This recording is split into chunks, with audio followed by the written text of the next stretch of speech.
పాంచజన్యం లాగానే ఇంకా ఎన్నో రకాలైన శంఖాలను మనం చూడవచ్చు.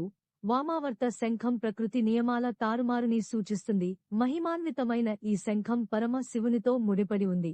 దక్షిణావర్త శంఖం ఒక అనంతమైన పవిత్ర శంఖం, విష్ణువుతో సంబంధం కలిగి ఉంటుంది. మహాశివుడు, మహావిష్ణువుతో పాటు సూర్యుడు, ఇంద్రుడు, కార్తికేయుడు, దుర్గాదేవి, గజలక్ష్మి, ఇతర దేవతలు కూడా శంఖాన్ని ధరించియున్నారు. దక్షిణావర్త శంఖం లక్ష్మీనారాయణుల నివాసంగా నమ్ముతారు. ఈ రకమైన శంఖం ఔషధ వినియోగానికి అనువైనదిగా పరిగణించబడుతుంది. హిందూ మహాసముద్రం నుండి లభించే ఈ రకమైన శంఖం చాలా అరుదైనది.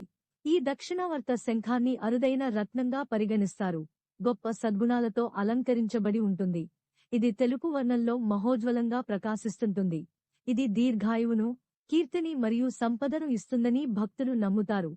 బంగారంలో అమర్చడం వల్ల దక్షిణావర్త శంఖం యొక్క